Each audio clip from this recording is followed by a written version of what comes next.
Students, आज के class में आपका वेलकम है।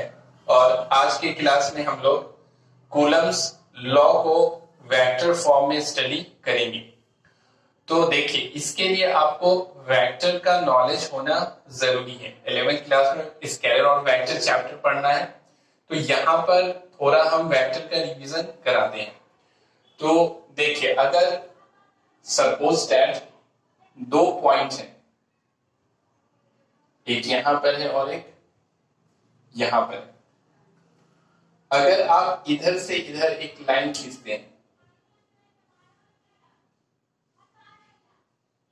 वेक्टर फॉर्म में, एक वेक्टर खींचते हैं, यानी इस पॉइंट से इस पॉइंट में, अगर सपोज दैट ये वेक्टर ए है, तो इसको कैसे लिखा जाएगा? इसको लिखेंगे ए और ऊपर में देंगे एरो। तो ये हो गया वेक्टर ए हो गया, ये वेक्टर यहां से यहां तक है। अब अगर इस वेक्टर का मैग्नीट्यूड लिखना है, या फिर कहेंगे यहां से यहां तक डिस्टेंस लिखना है, तो उसको कैसे लिखा जाता है? तो उसको लिखेंगे वेक्टर ए और ये मॉड हो जाएगा यहां से यहां तक। ये क्या बताएगा? ये बता रहा है यहां से यहां तक का डिस्टेंस बताएगा। अगर कोई वेक्टर ए है इस डायरेक्शन में, तो इस वेक्टर का यहां से यहां तक का जो लेंथ है या फिर डिस्टेंस है, उसे कैसे इंडिकेट करेंगे? तो उसे इंडिकेट करेंगे वेक्टर ए और मॉड। तो ये क्या बताएगा? ये आपको वैल्यू देगा यहां से यहां तक के डिस्टेंस का, इस वेक्टर के डिस्टेंस का वैल्यू देगा। ये दोनों बात समझ में आ गया होगा। ये वेक्टर ए है, कोई वेक्टर ए है, इस वेक्टर का यहां से यहां तक का डिस्टेंस को कैसे रिप्रेजेंट करेंगे? तो ए का मॉड, तो ये यहां से यहां तक का डिस्टेंस बताएगा। अब अगर कोई आपको ये कहता है कि इस डायरेक्शन में ही कोई यूनिट वेक्टर को इंडिकेट करना है, यानी वेक्टर ए के डायरेक्शन में कोई यूनिट वेक्टर लिखना है। अब यूनिट वेक्टर क्या होता है?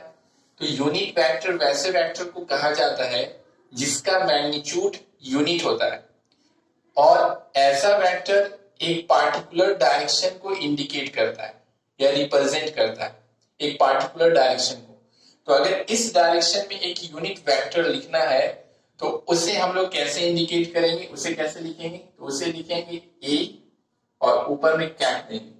तो ए का कैप ये क्या इंडिकेट कर रहा है कि वेक्टर ए के डायरेक्शन में ये यूनिट वेक्टर हो गया।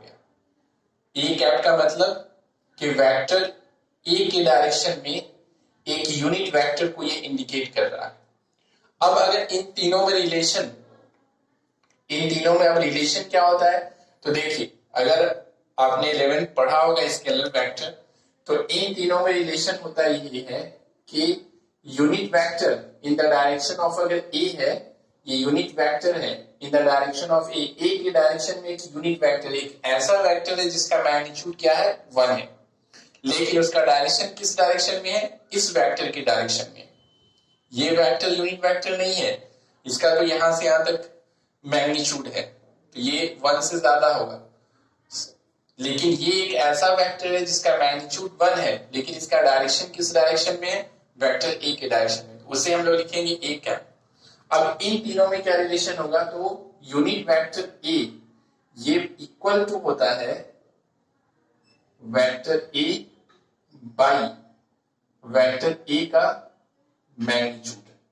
ठीक है, जिन लोगों ने पढ़ा होगा उन्हें याद आ रहा होगा कि वेक्टर, अगर ये unit vector in the direction of A है, तो ए कैप इक्वल टू हो जाएगा vector A by vector A का मॉड। तो इससे हम लोग unit vector in the direction of A निकाल सकते हैं। इस फॉर्मूला से हम लोग निकाल सकते हैं कि कोई वेक्टर ए दिया हुआ है, तो उस वेक्टर को उस वेक्टर के मैग्नीट्यूड से अगर डिवाइड कर दिया जाए, तो आपको इस वेक्टर के डायरेक्शन में एक यूनिट वेक्टर मिल जाएगा। ठीक है, इसी तरह से अगर कोई वेक्टर अगर बी दिया हुआ है, कोई वेक्टर आपको बी दिया हुआ है, तो इस डायरेक्शन में अगर कोई कहेगा कि यूनिट वेक्टर लिखिए, तो उसको कैसे लिखेंगे? ये बी का कैप, और इसको फाइंड आउट कैसे करेंगे? तो ये हो जाएगा बी वेक्टर बी और बाई क्या कर देंगे, उसी वेक्टर के मैग्नीट्यूड से इसको डिवाइड कर देंगे, तो बी के डायरेक्शन में एक यूनिट वेक्टर मिल जाएगा आपको, बी कैप मिल जाएगा। ठीक है, इसी तरह से कोई भी अगर वेक्टर आपको दिया हुआ है और उसके ही डायरेक्शन में कोई यूनिट वेक्टर लिखना है, तो उस वेक्टर को उसी वेक्टर के मैग्नीट्यूड से डिवाइड अगर कर देते हैं तो उस डायरेक्शन में आपको यूनिट वेक्टर मिल जाएगा। तो ये तो हुआ थोड़ा रिवीजन वेक्टर का। अब हम लोग देखते हैं कि Coulomb's law in vector form. तो Coulomb's law in vector form, तो देखिए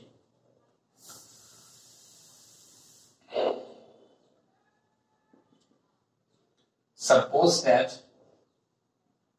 एक चार्ज यहां पर है Q1 और दूसरा चार्ज यहां पर है Q2। ठीक है, तो ये अगर प्लस है और ये अगर प्लस है तो ये दोनों एक दूसरे को रिपेल करेगा। दोनों एक दूसरे को क्या करेगा, दोनों एक दूसरे को रिपेल करेगा। तो ये इस पर रिपल्सिव फोर्स लगाएगा इस डायरेक्शन में। तो यहां से हम लोग दिखा सकते हैं इसको, ये हो गया फोर्स, इसको लिखेंगे F। पहले वाले चार्ज पर फोर्स है दूसरे वाले चार्ज के कारण, तो F1 2 लिखेंगे, force on charge 1 due to charge 2। तो ये हो गया F1 2। अब इस फोर्स को हम लोगों को कूलम्स लॉ को वेक्टर फॉर्म में लिखना है, तो इसे वेक्टर का साइन देंगे इसमें। यानी फोर्स को अब लिखना है, इस चार्ज पर लगने वाले फोर्स को लिखना है मैग्नीट्यूड के साथ डायरेक्शन के फॉर्म में, तो वो हो जाएगा वेक्टर फॉर्म। वेक्टर क्या होता है, वैसा फिजिकल क्वांटिटी जिसमें मैग्नीट्यूड और डायरेक्शन दोनों होता है। तो force is a vector quantity because it has magnitude as well as direction. तो इसके ऊपर हम लोग एरो दे देंगे। अब देखिए, तो लिखेंगे let F12 equal to force on charge Q1 due to charge Q2 due to charge Q2। Force on charge Q1 due to charge Q2। इस फोर्स को इस तरह से इंडिकेट करेंगे, लिख देंगे। अब तो इसके बारे में हम लिखना है, फोर्स को अब कैसे लिखेंगे कूलम्स फॉर्म में, तो लिखेंगे तो देन F12 इक्वल टू हो जाएगा K और first charge into second charge by Q1 Q2 होता है K Q1 Q2। हाँ, इसमें याद रखना है कि जब आप कूलम्स लॉ को वेक्टर फॉर्म में लिख रहे हैं तो यहां पर मॉड नहीं लिया जाएगा। ठीक है, यहां पर मॉड नहीं लेंगे, ऐसा नहीं कि मॉड Q1 मॉड Q2। जो चार्ज का वैल्यू होगा, प्लस में होगा तो प्लस में पुट करेंगे और माइनस में होगा तो माइनस में पुट करेंगे। तो K Q1 Q2 बाई क्या होता है R स्क्वायर। R क्या होता है, यहां से यहां तक का डिस्टेंस हो जाएगा, इन दोनों चार्ज के बीच का डिस्टेंस। तो अब देखिए, एक चार्ज यहां पे दूसरा चार्ज यहां पे, तो इन दोनों चार्ज के बीच एक वेक्टर लिखते हैं, ड्रॉ करते हैं। तो यहां से एक वेक्टर ड्रॉ करते हैं यहां। ठीक है, ये एक वेक्टर ड्रॉ किए यहां। इस वेक्टर को इंडिकेट करते हैं R21। ये वेक्टर क्या हो गया, R21, 2 से 1 की ओर, R21 यानी 2 से किस ओर, 1 की ओर। ठीक है, तो ये एक वेक्टर यहां से आप ड्रॉ किए, इस चार्ज के सेंटर को और इस चार्ज के सेंटर को मिलाते हुए ये वेक्टर ड्रॉ किए। तो अब अगर कोई कहता है कि यहां से यहां तक का डिस्टेंस कितना होगा, तो डिस्टेंस कितना होगा, इस वेक्टर का मैग्नीट्यूड होगा। ठीक है। यहां से यहां तक का डिस्टेंस, इस वेक्टर का मैग्नीट्यूड, जैसे ये वेक्टर है यहां से यहां तक वेक्टर ए है, तो यहां से यहां तक का डिस्टेंस क्या होगा, इस वेक्टर का मैग्नीट्यूड यानी मॉड वेक्टर ए का मॉड, तो यही यहां से यहां तक का डिस्टेंस बताएगा। तो यहां से यहां तक का डिस्टेंस बताने के लिखने के लिए क्या करेंगे, इसके लिखेंगे R21 और इसका क्या लेंगे, मॉड ले लेंगे। तो ये यहां से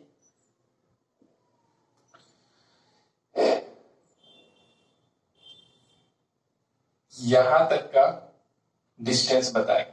ठीक है, इस वेक्टर को यहां पे लिख देते हैं R21। ठीक है, यहां से यहां तक ये वेक्टर R21 है, तो यहां से यहां तक का डिस्टेंस क्या होगा, R21 का मॉड हो जाएगा। तो देखिए ये डिस्टेंस हम लोग को चाहिए, क्या होता है formula, K Q1 Q2 by R square, जहां R क्या होता है, डिस्टेंस होता है। तो यहां से यहां तक का डिस्टेंस क्या मिल गया हमको, R21 का मॉड, तो इसको लिखेंगे यहाँ पे R21 का मॉड, और इस पे क्या होता है, स्क्वायर होता है, R स्क्वायर, तो यहाँ पे स्क्वायर दे देंगे। ठीक है, ये आपको मैग्नीट्यूड, फोर्स का ये मैग्नीट्यूड मिल गया। अब डायरेक्शन लिखना है, तो डायरेक्शन के लिए क्या करेंगे, ये वाला चार्ज इस चार्ज पर इस तरफ फोर्स लगाना है, तो इस डायरेक्शन में हमको इस यहां इधर से इस तरफ हमें एक डायरेक्शन देना है। तो यहां से यहां तक वेक्टर है R21, तो इस वेक्टर की डायरेक्शन में एक यूनिट वेक्टर ले लेते हैं। यूनिट वेक्टर क्या होगा, वैसा वेक्टर जो जिसका मैग्नीट्यूड 1 होता है और जो किसी पार्टिकुलर डायरेक्शन को बतलाता है। तो अगर इस डायरेक्शन में एक यूनिट वेक्टर ले लेते हैं, तो वो वेक्टर का मैग्नीट्यूड 1 हो जाएगा और वो ये डायरेक्शन बताएगा इधर से इधर। तो हम लोग R21 का क्या ले लेंगे, इसी में इसका हम लोग यूनिट वेक्टर ले लेंगे। R21 यानी इस डायरेक्शन में एक यूनिट वेक्टर ले लेंगे, और वो यूनिट वेक्टर को इंडिकेट किससे करते हैं, उस यूनिट वेक्टर को, मान लीजिए यूनिट वेक्टर ले रहे हैं और वो इंडिकेट करेंगे R21 का कैप। ठीक है, तो ये बताएगा इस डायरेक्शन में एक वेक्टर बताने लगा और उसका मैग्नीट्यूड क्या 1 है, तो उसके मैग्नीट्यूड से कोई फर्क पड़ेगा नहीं। तो यहां पे लिखेंगे, ये तो हो गया फोर्स का मैग्नीट्यूड, और यहां पे डायरेक्शन के लिए लिखेंगे R21 और यूनिट वेक्टर दे देंगे R21 का कैप ले लेंगे, यानी यूनिट वेक्टर R21 ले लिए। यानी कि ये क्या बतला रहा है कि R21 के डायरेक्शन में एक यूनिट वेक्टर बता रहा है। R21 के डायरेक्शन में एक यूनिट वेक्टर, जैसे यहाँ पे वेक्टर ए था, तो इसी वेक्टर के डायरेक्शन में अगर कोई यूनिट वेक्टर लेना है तो ए कैप कर दी। इसी तरह से यहाँ पर कोई वेक्टर है R21, इसके डायरेक्शन में अगर यूनिट वेक्टर लेना है तो R21 का कैप कर दी। अब देखिए इसके बाद आगे लिखते हैं,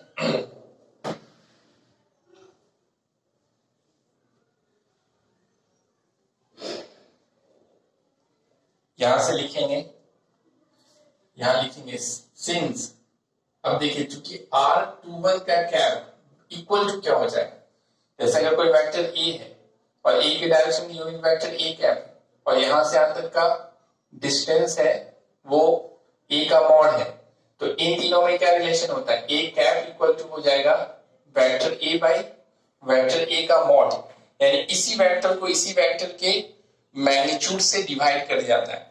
तो हम लोग इसी तरह से R21 का कैप, इस यूनिट वेक्टर को क्या लिख सकते हैं, लिखेंगे R21 बाई इसी वेक्टर के मैग्नीट्यूड से डिवाइड कर देते हैं। तो ये हमको यूनिट वेक्टर का रिलेशन इस वेक्टर के साथ मिलता है। तो R21 इक्वल टू लिख सकते हैं R21 vector R21 by vector R21 का मॉड। तो देखिए यहां पर R21 की जगह पे ये हम लोग पुट कर सकते हैं, तो लिखेंगे इस हिंस F12 इक्वल टू हो जाएगा K Q1 into Q2 by R21 का मॉड का स्क्वायर है यहाँ पे। ठीक है, और यहां पर हो जाएगा R21 cap unit vector, R21 की जगह पे लिख सकते हैं R21 बाई R21 का मॉड। तो यहां से लिखा जा सकता है F12 इक्वल टू हो जाएगा K Q1 into Q2 by, देखिए ये R21 है, ये R21 है, तो ये दोनों को मल्टीप्लाई करेंगे तो 2 और यहाँ पे 1, तो 2 प्लस 1 क्या हो जाएगा 3 हो जाएगा, तो ये हो जाएगा R21 और मॉड का क्यूब हो जाएगा, ये दोनों को मल्टीप्लाई कर दिए और यहाँ पे हम लोग का बच गया R21। ठीक है, ये जो हमारा रिलेशन आया इसी को कहा जाएगा Coulomb's law in vector form. तो फोर्स को लिख दिया हम लोग वेक्टर फॉर्म में, दो चार्ज के बीच लगने वाला ये जो फोर्स है इस फोर्स को वेक्टर फॉर्म में लिखा हुआ है। सिमिलरली इसी तरीके से देखिए, ये वाला चार्ज जब इस पे फोर्स लगा रहा है इस तरफ, इसी तरह से ये वाला चार्ज इस पे फोर्स लगाएगा इस तरफ, तो इस चार्ज के कारण इधर जो फोर्स होगा उस फोर्स को हम लोग इंडिकेट करेंगे F2 वाले चार्ज पर 1 वाले चार्ज के कारण फोर्स, तो F21 force on charge 2 due to charge 1। तो सिमिलरली इसी तरीके से हम लोग लिख सकते हैं, एक minute,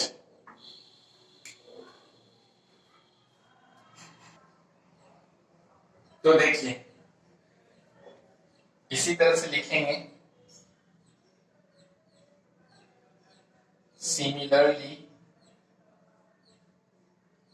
late F21 equal to, यानी इस वाले फोर्स के बारे में ये क्या हो जाएगा force on charge Q2 due to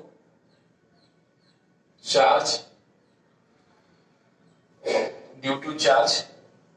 Q1, Q1 charge के कारण है, तो देन F21 इक्वल टू हो जाएगा, इसी तरह से लिखेंगे K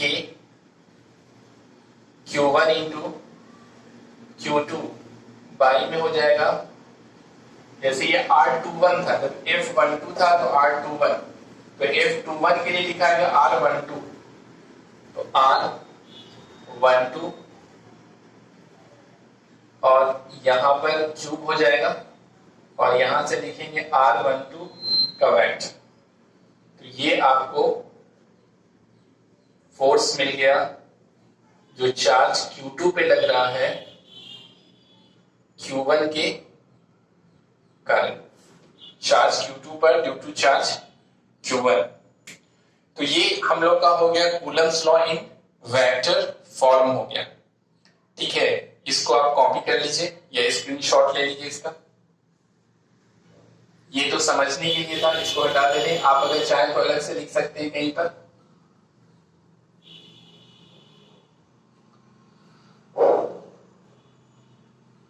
अब देखिए इसका इंपॉर्टेंस क्या है, what is the importance of Coulomb's law in vector form, इसको यहां पर स्क्रीनशॉट ले लीजिए, कॉपी कर लीजिएगा। अब इसके बाद क्वेश्चन लिखिए, what is the importance of Coulomb's law in vector form, what is the importance of Coulomb's law in vector form, what is the importance of Coulomb's law in vector form. Answer में लिखिए, there are following importance of Coulomb's law, there are following importance of Coulomb's law in vector form, in vector form। पहला देखिए, अब इस Coulomb's law का पहला importance क्या है, तो पहला इंपॉर्टेंस ये है कि Coulomb's law in vector form में लिखने से हमें ये पता चलता है कि ये दोनों फोर्स यानी F12 और F21, ये दोनों फोर्स Q1 के कारण Q2 पर लगने वाला फोर्स और Q2 के कारण Q1 पर लगने वाला जो फोर्स होता है, ये दोनों फोर्स मैग्नीट्यूड में इक्वल होता है। देखिए यहां पर F12 में लिखा हुआ है कि Q1 Q2 बाई R21 का मॉड का क्यूब, पावर क्यूब, और F21 में भी है K Q1 Q2 by R। हाँ, R21 है, यहाँ पे 12 है, चाहे आप यहां से यहां तक का मैग्नीट्यूड लिखिए या यहां से यहां तक का मैग्नीट्यूड, दोनों मैग्नीट्यूड्स इक्वल आए, तो ये पोर्शन और ये वाला जो पार्ट है दोनों का सेम है मैग्नीट्यूड, यानी F12 का और F21 का मैग्नीट्यूड क्या होता है, ये दोनों का मैग्नीट्यूड इक्वल होता है, बट दोनों का डायरेक्शन क्या होता है, अपोजिट होता है। देखिए F12 क्या है, इसका डायरेक्शन है R21, यानी F12 का डायरेक्शन क्या है, इसमें डायरेक्शन हम लोग को मिल रहा है क्या, R21 मिल रहा है, ठीक है। F12 का डायरेक्शन है R21 और F21 का डायरेक्शन क्या है, ठीक इसका उल्टा है, R12 है। देखिए F21 का डायरेक्शन क्या, R12 है, यानी ये दोनों फोर्स का मैग्नीट्यूड तो सेम होता है, लेकिन दोनों फोर्स एक दूसरे से क्या होता है, अपोजिट होता है। ये वाला फोर्स अगर इधर लग रहा है तो ये वाला फोर्स इधर लग रहा है, तो ये वेक्टर फॉर्म में लिखने से मैथमेटिकल हम लोग देख सकते हैं कि F12 और F21 इन दोनों का मैग्नीट्यूड इक्वल है, लेकिन दोनों का डायरेक्शन क्या है, एक दूसरे के क्या होता है, अपोजिट होता है। तो the Coulomb's law in vector form shows that the force F12 and F21 are equal in magnitude but opposite in direction। तो आप इसमें पहला में लिख सकते हैं, फर्स्ट पॉइंट में लिखिए, फर्स्ट पॉइंट में लिखिए it shows that SHOWS it shows that the force F12, ये वाला लिखिए वेक्टर के साथ, the force 12 and force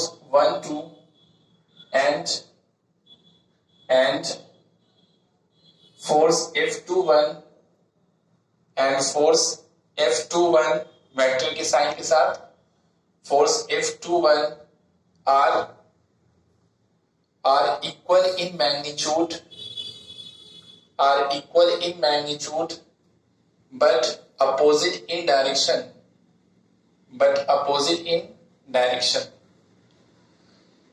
एक इंपॉर्टेंस, एक तो बात इससे ये पता चलता है, दूसरा बात ये पता चलता है कि ये दोनों, ये जो कूलम्स फोर्स है या इलेक्ट्रिकल फोर्स जो है या इलेक्ट्रोस्टैटिक जो फोर्स है वो सेंट्रल फोर्स होता है, क्योंकि देखिए वेक्टर जो ड्रॉ किया जाता है तो एक पॉइंट से दूसरे पॉइंट, यानी ये अगर कोई चार्ज बॉडी है तो इसके सेंटर से इस चार्ज बॉडी के सेंटर में ड्रॉ किया जाएगा, या तो इधर से इधर या तो इधर से इधर।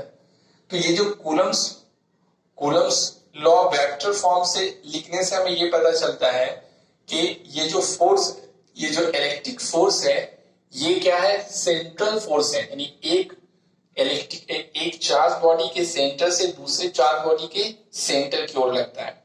तो इट शोज, दूसरे में लिखिए it shows that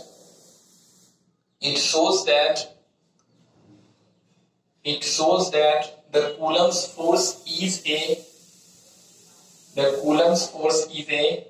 central force. The Coulomb's force is a central force. The Coulomb's force is a central force.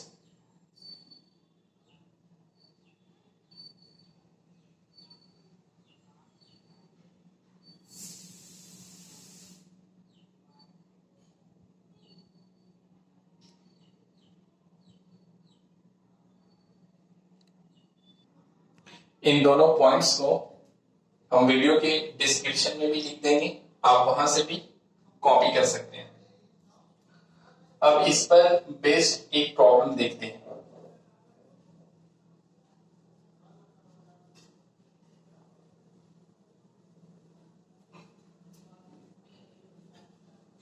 Problem बनाने से कॉन्सेप्ट और क्लियर हो जाता है।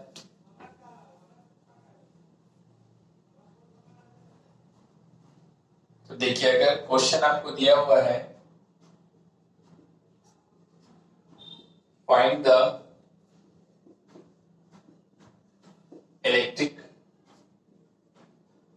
Force charge -4 coulomb due to charge 5 coulomb. 1 minute, line cut गया।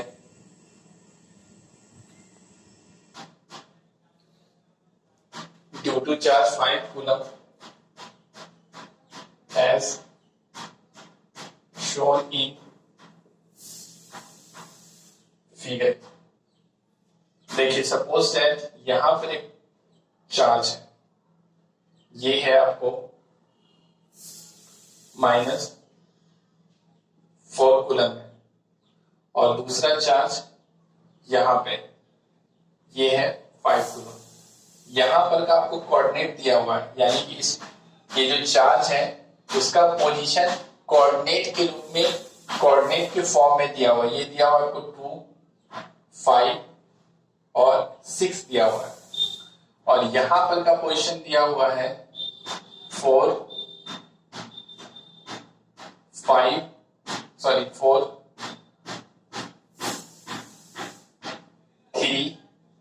4 और 6 दिया हुआ है।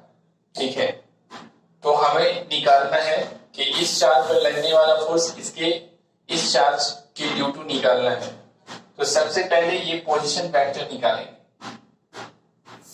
यहां से यहां तक का वेक्टर निकालेंगे, यहां से यहां तक।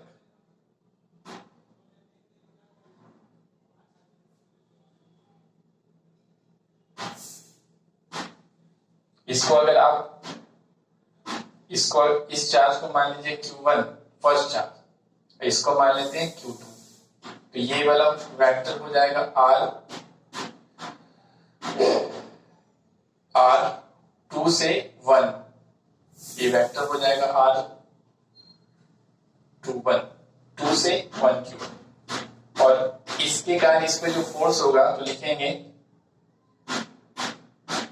देन F1 पर 2 के कारण F12 equal to K Q1 into Q2 by R21 का मॉड का क्यूब, और यहां हो जाएगा R21।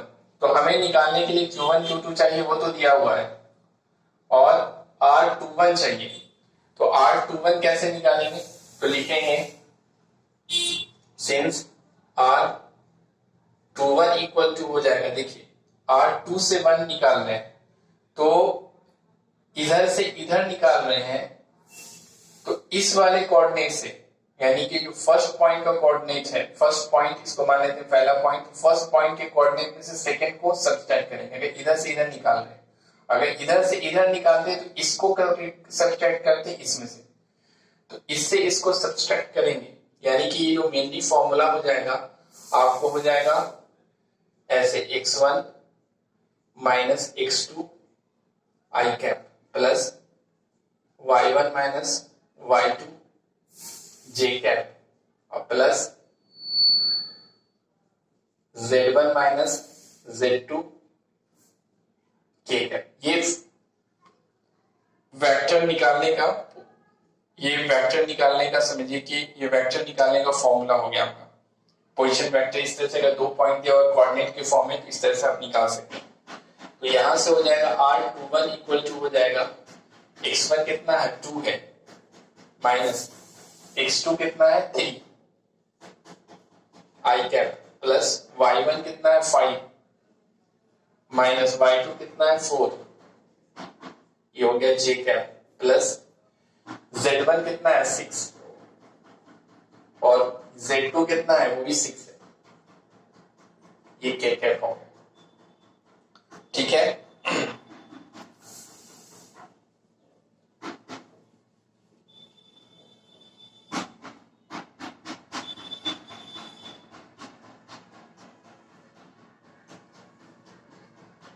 तो देखिए अब क्या करेंगे, इसका मॉड निकालना है।